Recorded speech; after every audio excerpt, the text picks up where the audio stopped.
Especialmente para você, meu amigo, minha amiga, iniciamos agora mais um Diálogo Espírita. Hoje nós daremos início a uma nova sequência de estudos no nosso tema livre, que vai abordar as diversas fases do espírito durante o ciclo biológico. E o primeiro tópico que nós vamos abordar é o espírito durante a gestação. Como fica, qual é a situação dele durante os normalmente 9 meses de gravidez. Depois, no Espiritismo Responde, nós vamos ver as diferenças entre provas e expiações e se nós devemos acatar resignada e totalmente a cada uma delas. Depois, no Espiritismo, em As Razões dos Fatos, nós vamos ver o caso de um vidente que registra suas previsões em cartório e que, numa das últimas recentemente divulgadas, previa a possível queda de um avião da TAM no dia 26 de novembro, o que, felizmente, não ocorreu. Então, nosso Diálogo Espírita está no ar a partir de agora.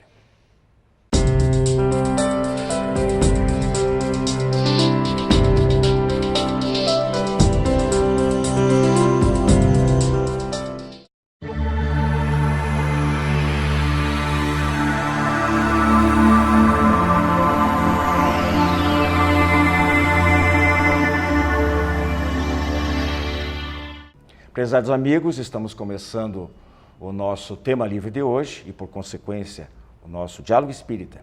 Estou na companhia da Rose Heidmann, do Carlos Parchen, e nós vamos falar aqui hoje sobre a situação do espírito durante a gestação.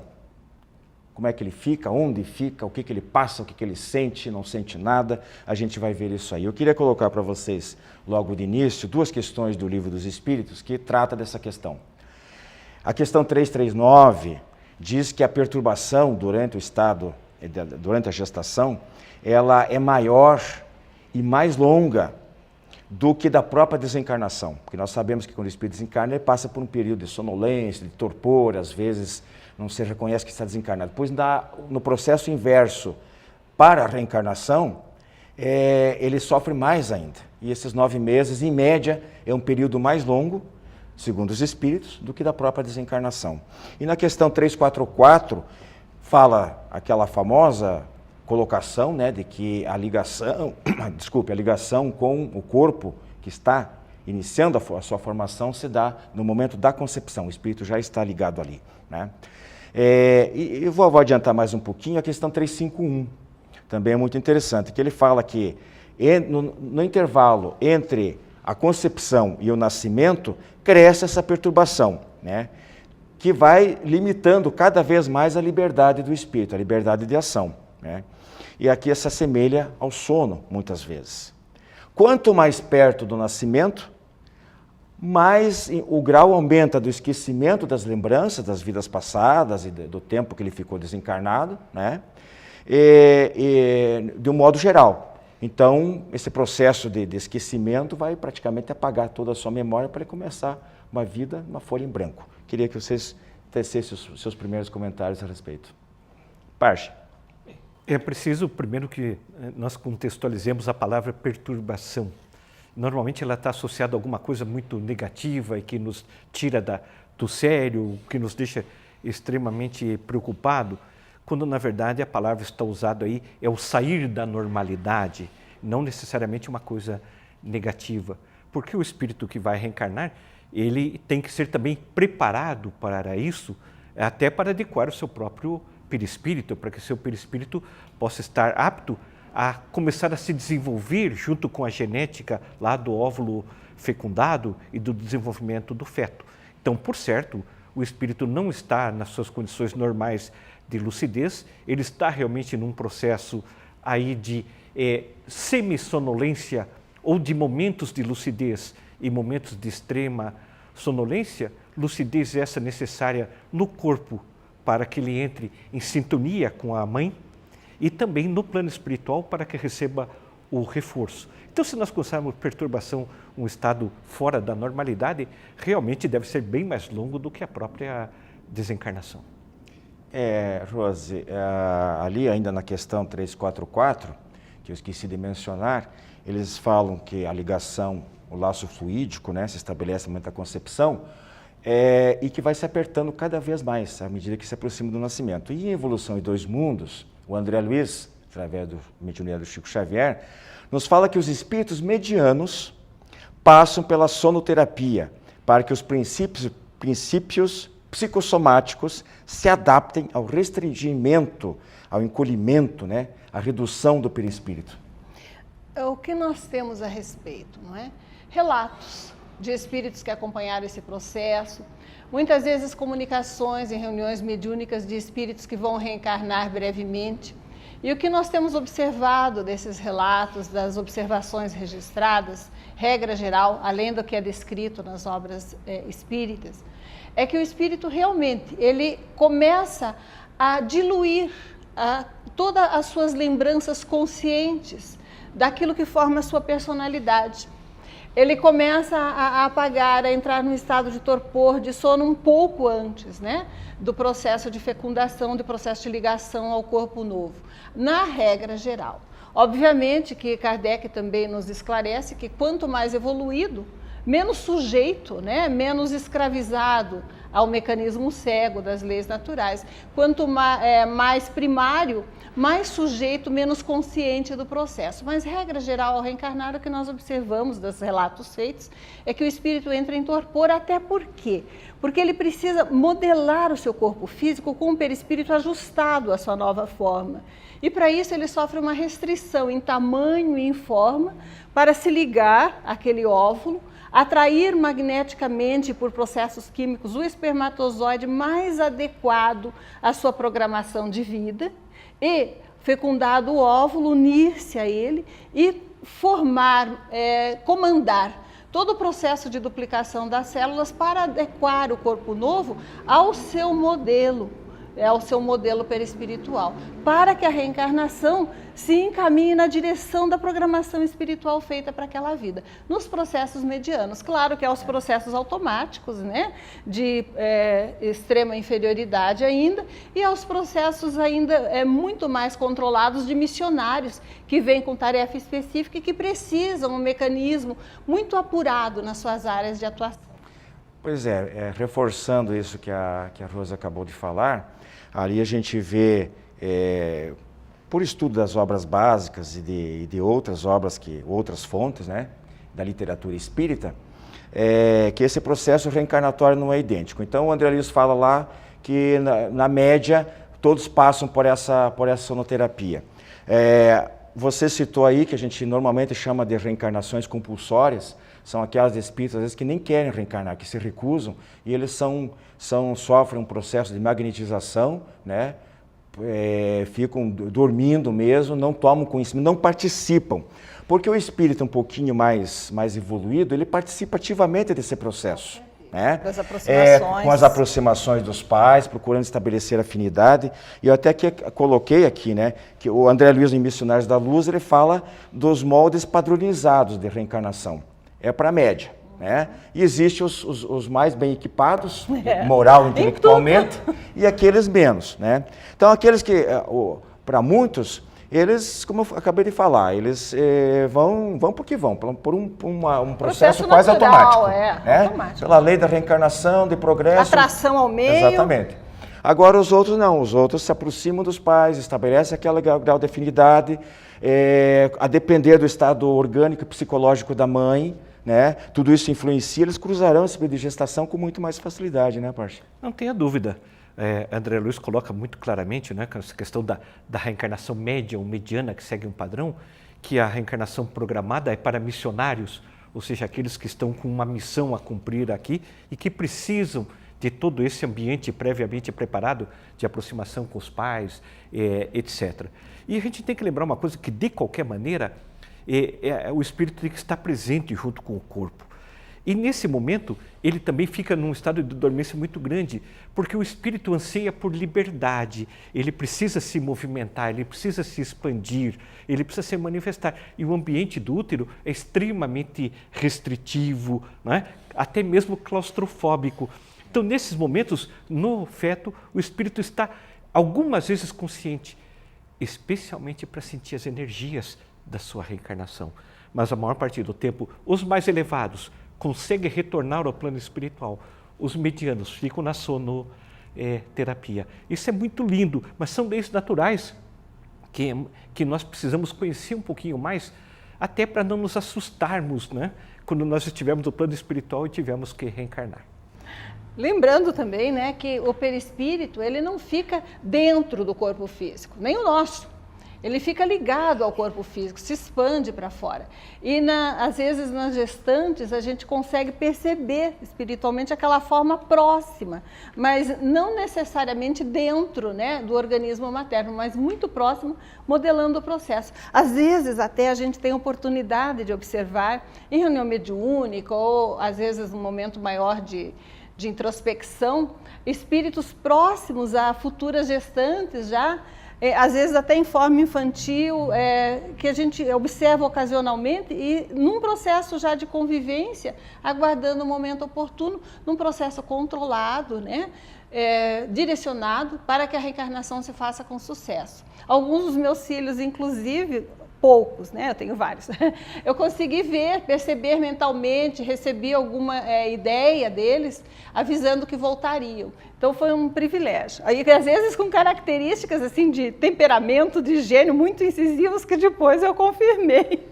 A gente pode fazer um comparativo aqui, né, a propósito do perispírito. Você falou da forma infantil, né? Ele era um espírito adulto quando desencarnou e ficou com aquela aparência por um certo tempo, mas nós temos que entender que o perispírito é um derivado do fluido cósmico universal e que é extremamente plasticizante, né? É moldável pela força do próprio pensamento, do espírito, do próprio espírito ou de outrem.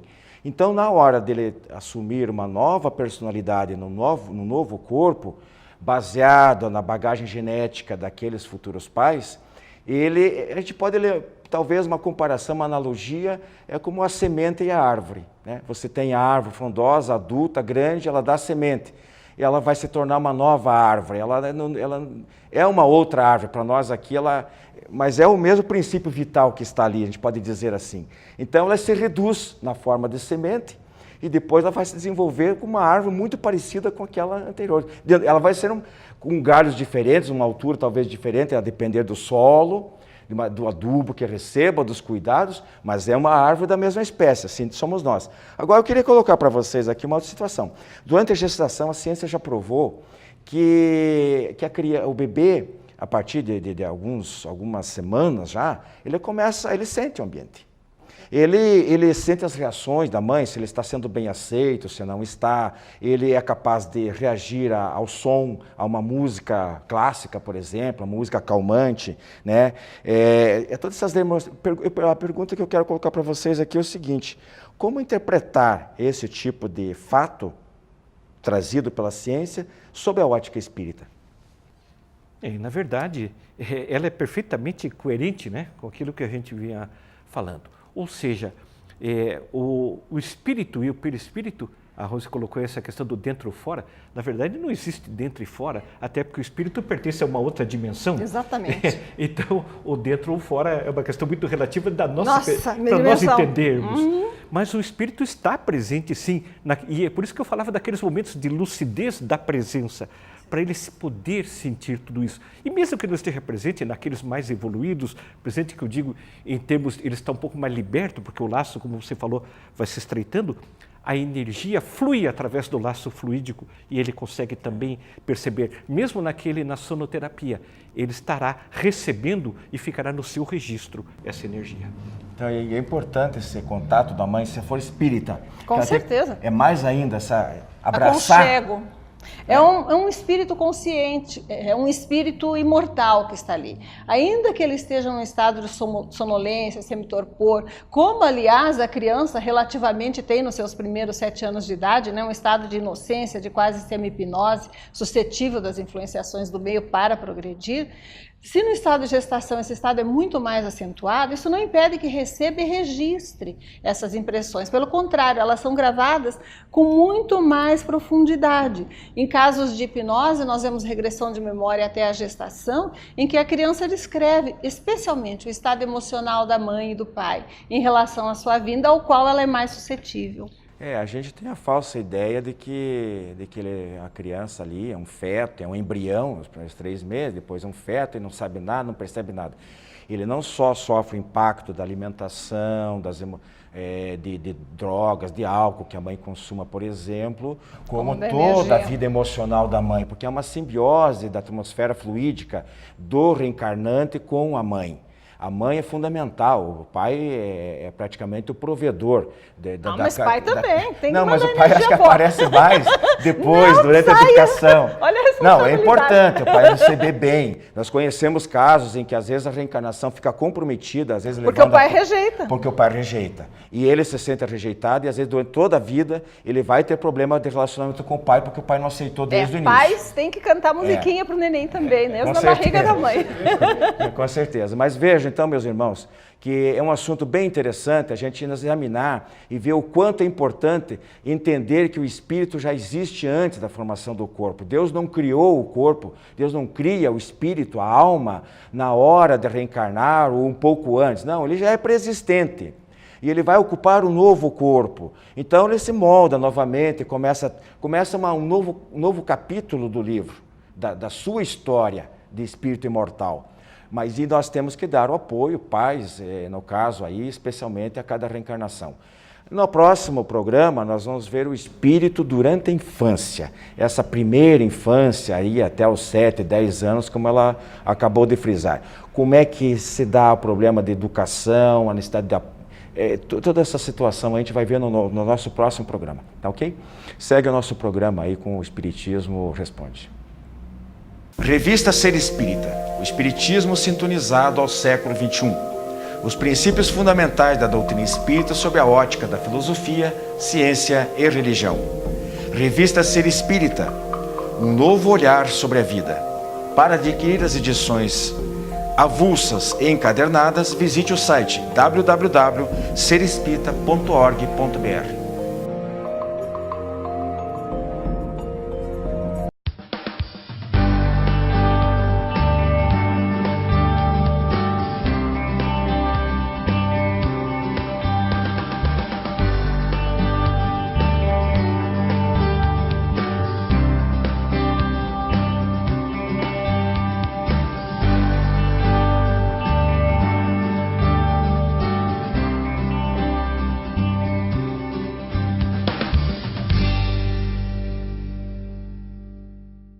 Você que é distribuidor ou administra uma livraria espírita, não pode deixar de conhecer os livros da Editora M de Capivari, São Paulo.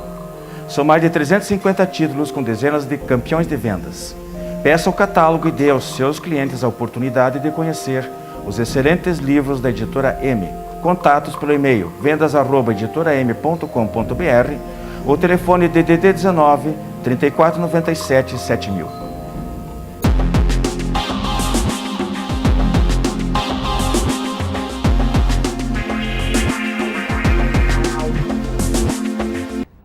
No Espiritismo Responde de hoje, nos enviaram a seguinte questão.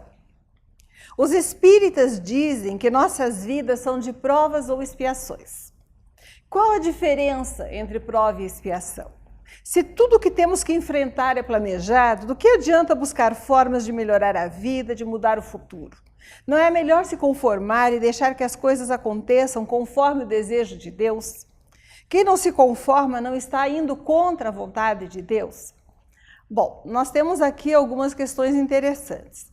Para começar, o que é prova, não é? E o que é expiação?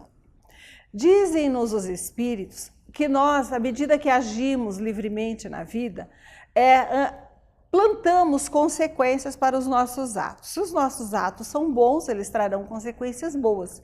Se eles se desviam do caminho do bem, é preciso que nós refaçamos determinadas lições. As consequências voltam para nós, para que nós possamos aprender as lições mal vividas, refazer as experiências condignamente e progredir. A expiação seria uma retomada de experiência em que nós fracassamos. Normalmente, quando nós entramos na esfera do direito alheio, atingimos a liberdade, o bem-estar, a harmonia de alguém, material, emocionalmente, espiritualmente, nós adquirimos um dever de reparação. Nós desequilibramos nossa própria energia ao agir mal, ficamos com registros energéticos que precisaremos depurar e adquirimos uma dívida para com os semelhantes. E precisamos, de alguma forma, refazer esse caminho mal vivido. A expiação seria um retomar dessa experiência em que nós fracassamos.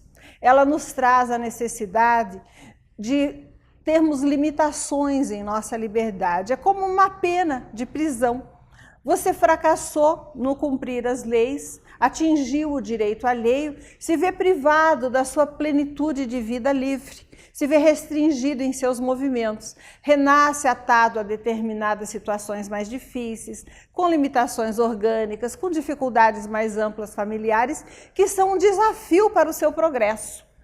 A prova, ao contrário, é a oportunidade, ou diferentemente, não ao contrário, não é? A prova é uma oportunidade de você atestar aquele conhecimento já adquirido, de superar, de demonstrar que você aprendeu a lição. São circunstâncias difíceis, normalmente, que acontecem na vida de todos nós, independem de débitos anteriores, em que nós temos que mostrar que aprendemos a lição, que estamos prontos para os desafios positivos, que somos vencedores da escola da vida. A prova para o aluno é a oportunidade dele mostrar que aprendeu a matéria, é só isso.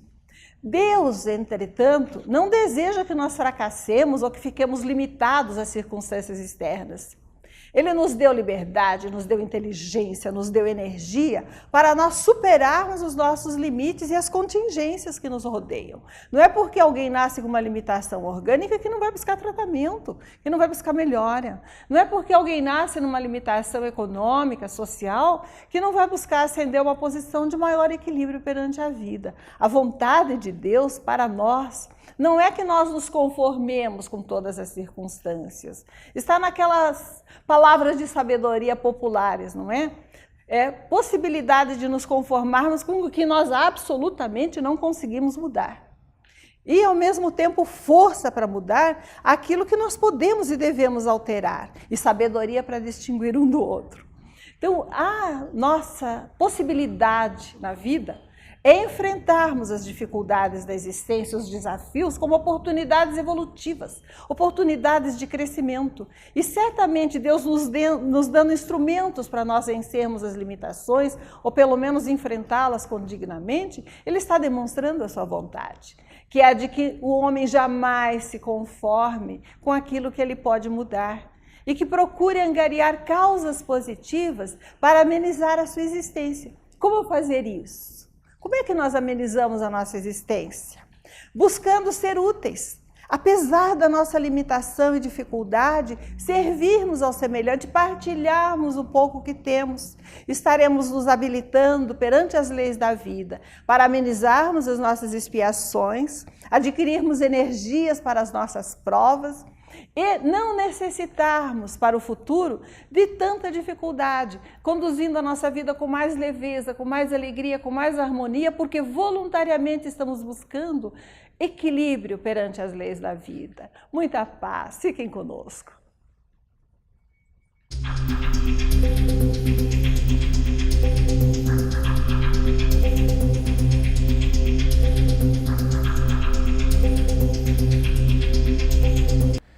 Prezados amigos, nosso último quadro do programa de hoje, As Razões dos Fatos, nós vamos falar sobre...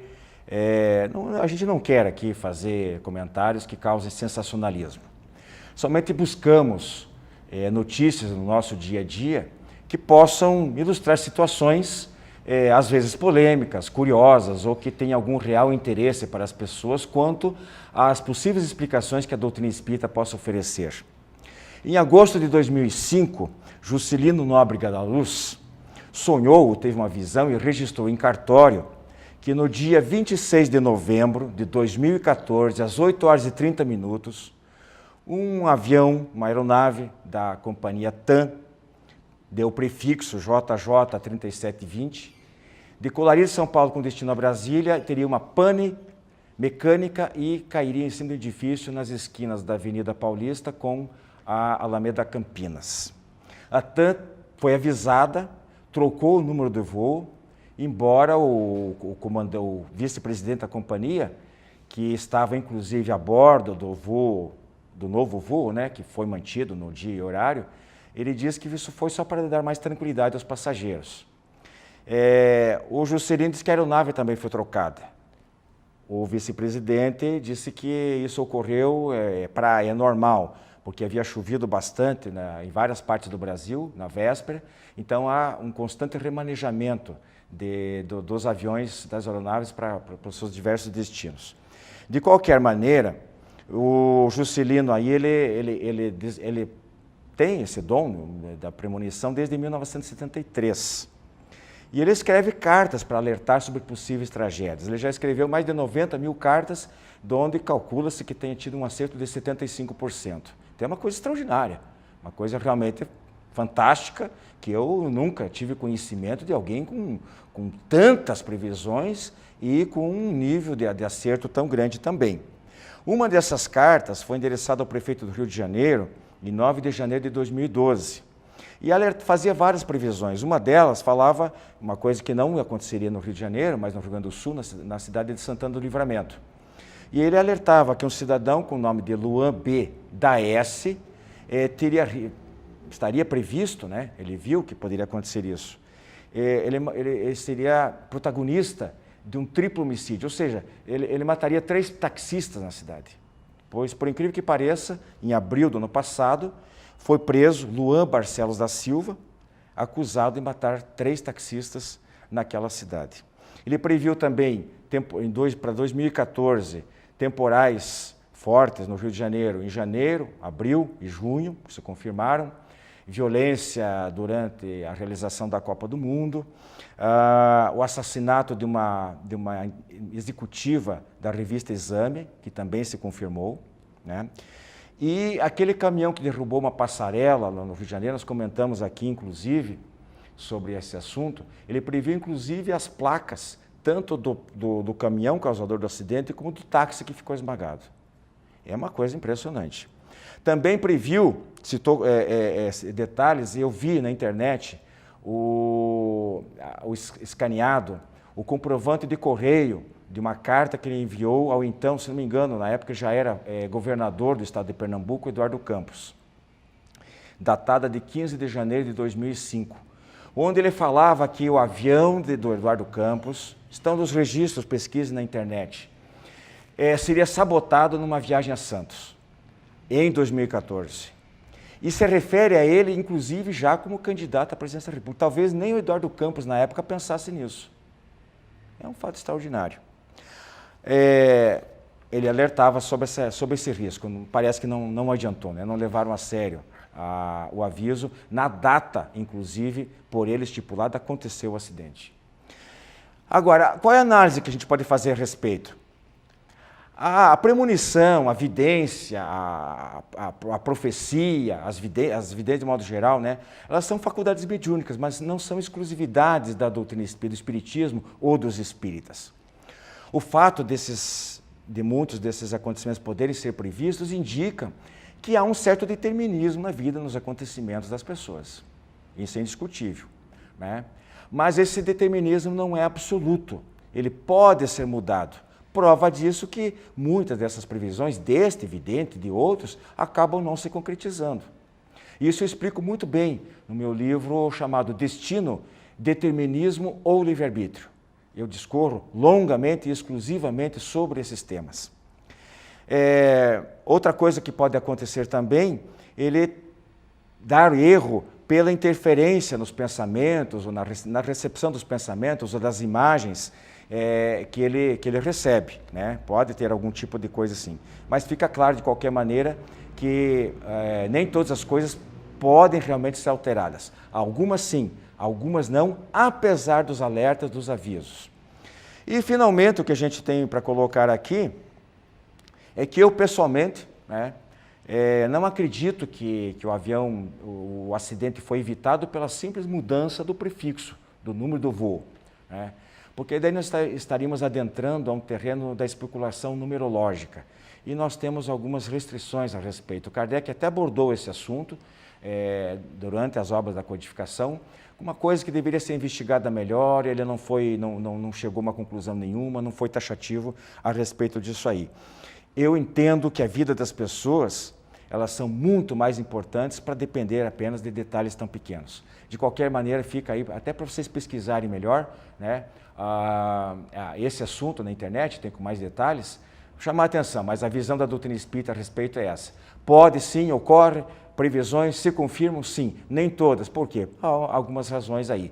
Entre elas, porque as pessoas podem, no seu dia a dia, mudar o destino. Nós estamos reescrevendo os nossos destinos a cada dia, a cada hora, a cada minuto. Meus amigos, nosso Diálogo Espírita fica por aqui. Fica com a nossa frase da semana. E muita paz a todos e até a próxima semana, se Deus assim o permitir.